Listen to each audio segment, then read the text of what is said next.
कामरान शाहिद साहब ने भी हमें ज्वाइन किया, सीनियर तज्जियाकार हैं। बहुत शुक्रिया सर आपके कीमती वक्त का। आपने भी यकीनन अभी प्रेस कॉन्फ्रेंस सुनी होगी जो की गई है DGISPR की जानिब से, और उसमें उन्होंने तमाम जो तफसीलात हैं वो शेयर की हैं। उसमें बहुत से ऐसे सवालों को आंसर किया जिसका आवाम इंतजार कर रही थी, क्योंकि हमने देखा कि इंडिया की तरफ से भी प्रोपोगेंडा किया जा रहा था, मुख्तलिफ क्वेश्चन रेज किए जा रहे थे। आप कैसे एनालाइज करेंगे इस सारी सूरत हाल को? पाकिस्तान ने बेसिकली इंफॉर्मेशन के ऊपर जो वॉर जीती है वो एक अलग ही चैप्टर है। जिस कंपोज तरीके से, इंफॉर्मेटिव तरीके से पहले दिन से ISPR और ऑब्वियसली उनके DG जो है वो प्रेजेंटेशंस देते रहे, ये आज जो उनकी प्रेस कॉन्फ्रेंस थी उसका सम अप थी। ये हम तमाम चीजें वो हमें अपडेट करते जा रहे थे इस वॉर के दौरान, और हमने देखा कि उसके मुकाबले में इंडिया जो था वो इंफॉर्मेशन के ऊपर कंप्लीटली कोलैप्स का शिकार रहा। जो इन्फॉर्मेशन हम दे रहे थे उसकी ऑथेंटिसिटी इसलिए स्टैब्लिश हो रही थी कि that is the only information that is coming about the war, और वहां से इंडिया से तो इस तरह की कोई इन्फॉर्मेशन आ ही नहीं रही थी। और इवन जब उनसे राफेल तैयारों के मुतालिक पूछा गया उनकी एयरफोर्स के उससे, तो उसको भी उन्होंने आगे से ये गोल करके एक्सेप्ट कर लिया कि उनके राफेल गिरे, कि उन्होंने कहा कि वॉर के दौरान कैजुअलिटी तो होती रहती है। तो आज की प्रेस टॉक जो थी वो उसका कंक्लूजन थी जो पाकिस्तान ने एयरफोर्स, आर्म फोर्सेज फ्रंट में ज्यादा इन्होंने जो जंग लड़ी, और नेवी ने भी जिस तरह अपने आप को डिफेंस के लिए तैयार रखा, और पाकिस्तान की जो इंफॉर्मेशन की जो वॉरफेयर थी उसे इंडिया को टोटली आउट क्लास कर दिया। तो जिसका एक समअप था बड़ा जबरदस्त था। दो अहम तरीन सवालों के जवाब जो लोगों को कंफ्यूजन थी वो उन्होंने दिए। तो पायलट के हवाले से था तो उन्होंने क्लैरिटी दे दी कि ये प्रोपेगेंडा है, पाकिस्तान के पास कोई इंडियन पायलट नहीं है। और दूसरा जो इंडिया की तरफ से बहुत आ रहा था कि पाकिस्तान ने शायद रिक्वेस्ट की है सीज फायर की, तो उन्होंने वो क्लियर कट बताया कि ऐसा कुछ भी नहीं है। ना DGMO ने रिक्वेस्ट की है उनसे बात करने की, बल्कि रिक्वेस्ट इंडिया की तरफ से पहले आई थी। पाकिस्तान ने अपना पूरा जवाब दिया मिसाइल्स के जरिए, और उसके बाद इंडिया की रिक्वेस्ट को एंटरटेन किया। तो चूंकि DGISPR की जितनी ब्रीफिंग भी आई हैं up to the buildup of the war and during the war, उसको हिंदुस्तान के मीडिया और हिंदुस्तान के सिक्योरिटी जराए ने कन्फर्म किया है कि वो सही है। तो हमें ये बात भी मान लेनी चाहिए कि इसी तरह रिक्वेस्ट आई है, इंडिया की तरफ से रिक्वेस्ट आई थी, पाकिस्तान ने उसको पोस्टपोन किए रखा जब तक कि पाकिस्तान ने रिटेलिएट नहीं कर लिया, और उसके बाद उन्होंने जो उनकी रिक्वेस्ट थी DGMO वाली उसको एंटरटेन किया। जी कामरान साहब, जिस तरह से बॉलीवुड की तरह उधर से प्रेस कॉन्फ्रेंसेज हो रही थी और उनका मीडिया जिस तरह से रिपोर्ट कर रहा था, तो इस तरह के मोमेंट के ऊपर एक वक्त की बहुत अच्छी ज़रूरत थी कि जिस तरह से अभी DGISPR की जानिब से ये प्रेस कॉन्फ्रेंस दी गई, और आवाम भी इस चीज़ के एक्चुअली इंतजार में थी और चाह रही थी कि इस तरह की डिटेल्ड प्रूफ्स के साथ एक एक चीज़ को उन्होंने प्रेजेंट किया, और जहाँ जहाँ पर हमने वार किया, जहाँ जहाँ पर हमने नुकसान पहुँचाया, Pakistan armed forces did what they promised. देखिए, हिंदुस्तान के लिए सारा ये जो मामला था ना बड़ा सरप्राइजिंग था। एक तो जिस तरह पाकिस्तान के मीडिया ने बिहेव किया, जिस तरह पाकिस्तान की ISPR ने इंफॉर्मेशन की वॉर को लीड किया, और दूसरा जो पाकिस्तान की आर्म फोर्सेस, एयरफोर्स ने इनको सरप्राइज दिया है। मैं आपको जरा मुख्तसरन बता दूं, जो हिंदुस्तान का मीडिया खुद एक्नॉलेज कर रहा है, वो ये बता रहे हैं कि जनाब ये जो JF-17 और J-10 है, इन्होंने सुपीरियर अपनी वो दिखाई है, ना सिर्फ इनकी हैंडलिंग जो पाकिस्तानी पायलट थे, बल्कि ये टेक्नोलॉजी इतनी एडवांस थी कि हिंदुस्तान के जेट्स जो थे इसका मुकाबला नहीं कर सके। दूसरा, हिंदुस्तान के जो डिफेंस एनालिस्ट हैं, जब वो एनालिसिस कर रहे हैं तो वो बता रहे हैं कि पाकिस्तान के पास जो BVR missile, PL-15 missile system था, जिसको बियॉन्ड विजुअल रे मिसाइल सिस्टम कहते हैं, इसने जो है आउट क्लास कर दिया हिंदुस्तान की हर उस एक्टिविटी को, हर उस अटैक को जो पाकिस्तान में करना चाह रहा था। फिर हिंदुस्तान के जो डिफेंस एनालिस्ट हैं वो अब जब सम अप कर रहे हैं तो पाकिस्तान के माफ कीजिएगा सैटेलाइट सिस्टम जो है जिसको BU कहा जाता है, उस सैटेलाइट सिस्टम का वो बहुत ज्यादा इस वक्त धाक बैठी हुई है हिंदुस्तान पे। इसमें ऑल टुगेदर 44 सैटेलाइट थे जिनका एक कॉन्स्टलेशन बनता है, और पाकिस्तान को फायदा ये था इस सैटेलाइट सिस्टम की वजह से कि पाकिस्तान एरियल पूरा व्यू देख रहा था कि हिंदुस्तान कर क्या रहा है।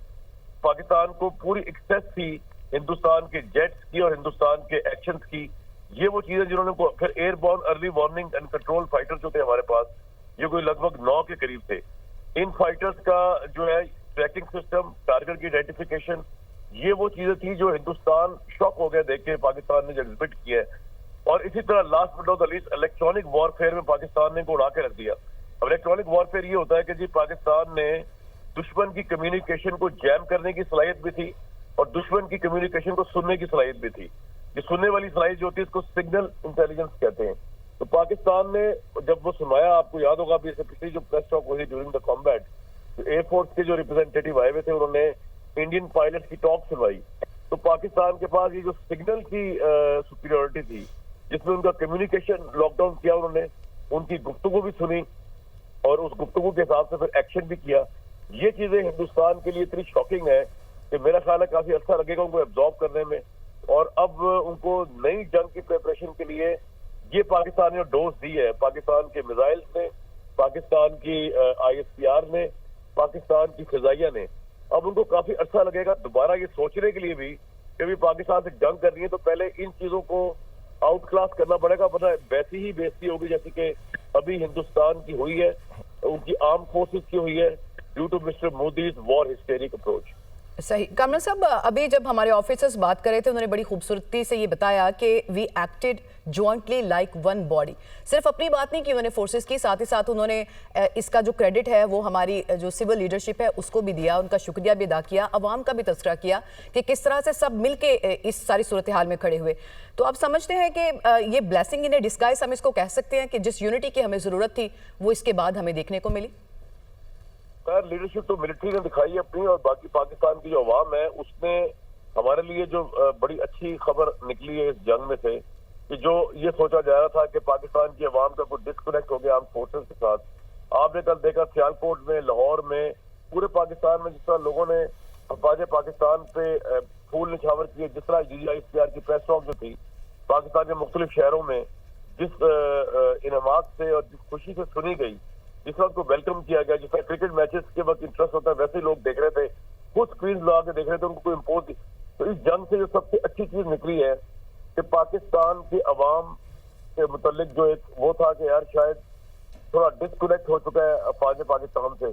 वो डिस्कनेक्ट अगर हुआ भी था तो वो वापस आ गया, वो रिकनेक्ट हो गया। और पाकिस्तान की अवाम को भी ये रियलाइजेशन हो गई है कि हमारी फोर्सेस के पीछे जब तक हम नहीं खड़े होंगे,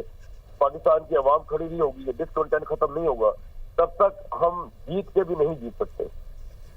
सर कामरान साहब, जिस तरह से उनके जो मिलिट्री लीडरशिप थी उनकी तरफ से जो है वो जब प्रेस कॉन्फ्रेंस की जा रही थी और जिस तरह से वो बोल रहे थे कि जी we are still in a combat positions और अगर हम तैयारा गिरने की खबर दे देंगे दुश्मन को फायदा होगा, ऑन दी अदर साइड जिस तरह से हमारी तरफ से जेस्चर दिया गया, क्या आपको लगता है कि मतलब एक प्रॉपर मुंह तोड़ जवाब नहीं है जिससे पूरी दुनिया को एक पैगाम गया कि Pakistan only wants peace and peace loving nation है, हम अगर अगली साइड से एग्रेशन आएगा then will give a befitting response? देखिए, इंटरनेशनल मीडिया हो या इंडियन मीडिया हो, ये बात तो कोई कह ही नहीं सकता कि पाकिस्तान ने जो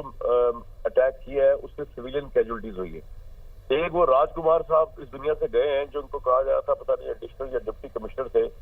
लेकिन वो भी उनका डुअल काम था, वो बेसिकली एक एंटी कश्मीर स्ट्रेटजिस्ट के नाम से मशहूर है।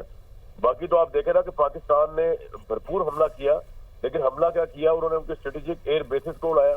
स्ट्रेटेजिक एयर सप्लाई डिपोज को उड़ाया, उनके S-400 डिफेंस सिस्टम को उड़ाया, उनके राफेल को गिराया। हमने उनके बच्चों को नहीं मारा, हमने उनके सिविलियंस को नहीं मारा, हमने उनकी सिविलियन आबादी को हिट नहीं किया। इंडिया ने जो प्लान बनाया था पंजाब के सिख जो हमारे भाई बहन हैं उनके और पाकिस्तान के दरमियान एक मिसअंडरस्टैंडिंग के लिए जो उन्होंने अमृतसर के अंदर खुद मिसाइल गिराया, वो भी उन्होंने गिरा के सिविलियन आबादी के अंदर गिराने की कोशिश की अपने ही लोगों के ऊपर। हमने ये नहीं किया। तो Pakistan has attained highest moral ground in this war that without fighting और targeting a single Indian civilian we have achieved absolute victory over our enemy. Qamar साहब साथ ही मौजूद रहेगा।